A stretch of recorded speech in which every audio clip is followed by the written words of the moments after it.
Right, let's look at the implications of if INEC goes ahead to successfully deregister these 5 political parties.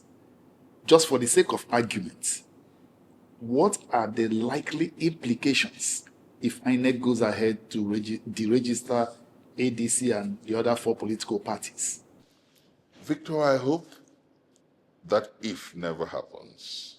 Because I will tell you, Victor, that much as I've expressed my disappointment with the way primaries were conducted across the parties, both the ruling parties and the parties in opposition, much as I've registered my disappointment with the general shenanigans that surrounded the politics of party primaries, I am one of those who will step out to the streets, not minding how my leg hurts. And I believe that the Nigerian people will pour out to the streets. I believe that this government will see the kind of uproar, the kind of anger never seen since the days of agitation for the revalidation of June 12. And I'm saying it deeply because I understand what is playing out before us. Victor, you wonder. Each party has well over 2,000 candidates that were emerged from the ward level to the local government level to the state level and to the presidential level, National Assembly and presidential elections. Each party. All of these 5 parties, most of them have presidential candidates already, are you aware? Most of them have candidates across boards. And you just unilaterally, out of nowhere, decide to deregister. I think Josh Amopiton and those who are playing the drums for them do not mean well for him and the INEC. And they must understand that, well, I've heard that the parties are going to exhaust the legal avenues open to them and that they will appeal the ruling. I hope and pray that Joash Amopito does not do what he did when he quickly, in utter dismay, even himself being a senior advocate of Nigeria, went ahead to remove the name of the leadership of ADC from the portal because of a certain ruling. I hope he does not quickly do that because it will deal the greatest damage not only to his INEC, but his reputation. I believe that even a greenhorn, a new wig, even a law student in school understands that what the judge who ruled for the deregistering of the 5 political parties did was wrong. Every lawyer knows that. And why a judge will do that, I still can't understand. And I hope that the INEC chairman, being a professor of law, pinches himself. They shouldn't use him to destroy democracy.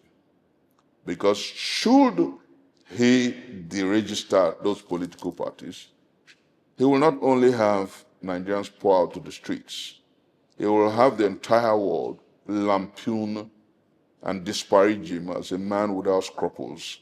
He will have the entire space, democratic space, lampoon his candidate, his person as the chairman of the INEC. And then, interestingly, the security arm of government will have so much to chew.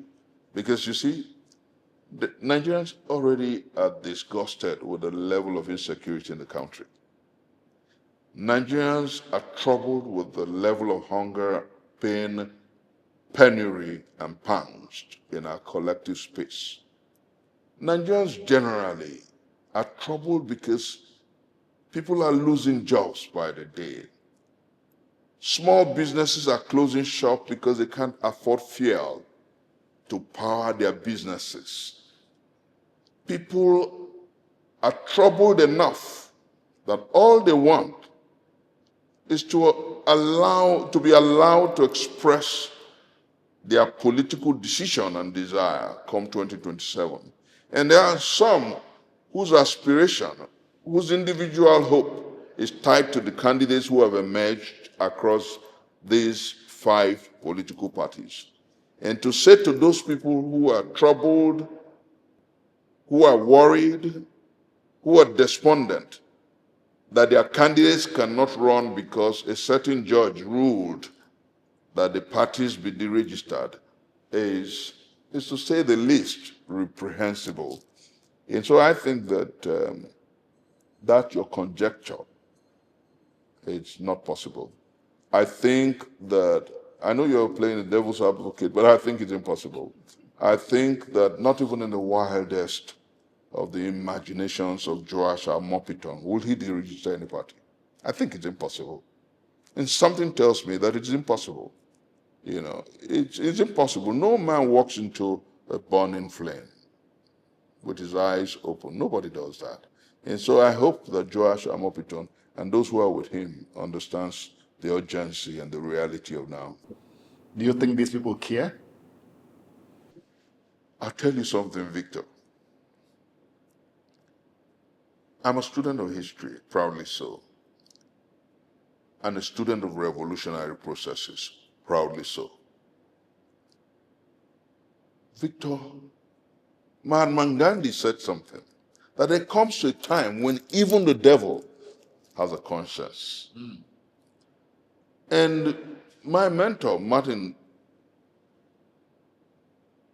Luther King Jr., would say that oftentimes in history, people will tell you, is it possible? It is not possible.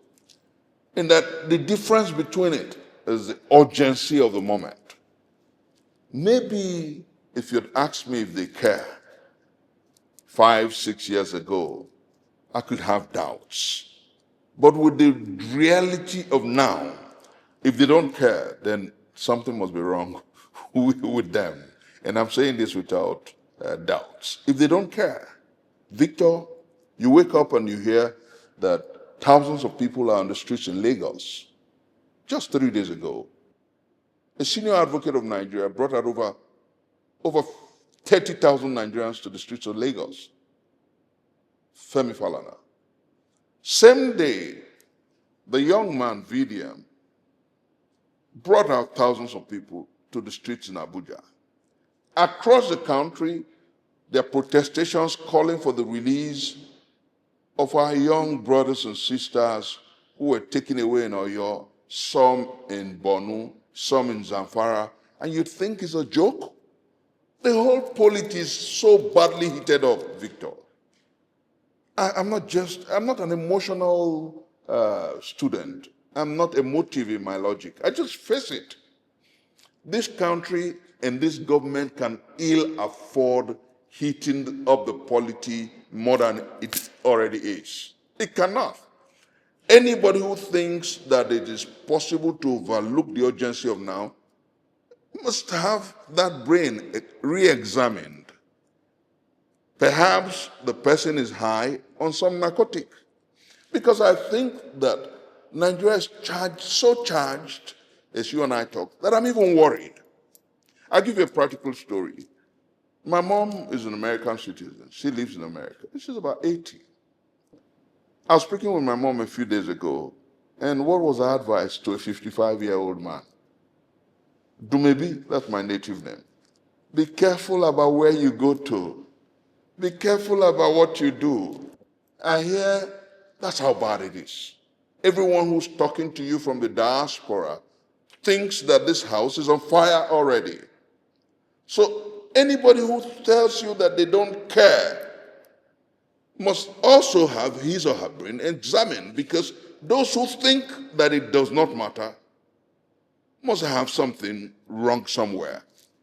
You don't look at a country that is heated up in every respect. There's hunger, disease, and decay. There's abrasive insecurity. And you know what bothers me?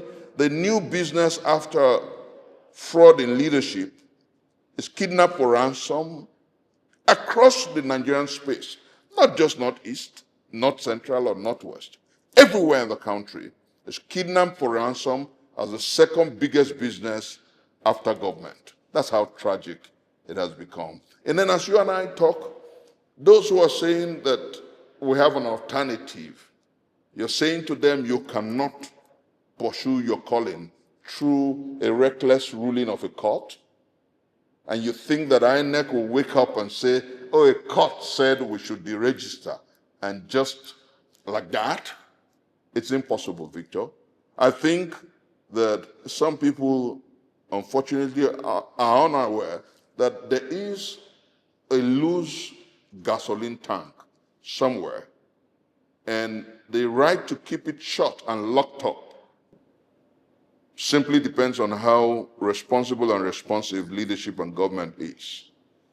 And to do otherwise is to allow an implosion, either from outside or an explosion across the political space. So I think that everyone who truly cares about our country, like yours sincerely would say, must rise up to say to Mr. President, ask those who are around you to stop the shenanigans, and ask the judiciary to stay true to justice, and ask those who perhaps court jesters and a bit of senseless partisan to understand that Nigeria will be better off if you allow the opposition to thrive.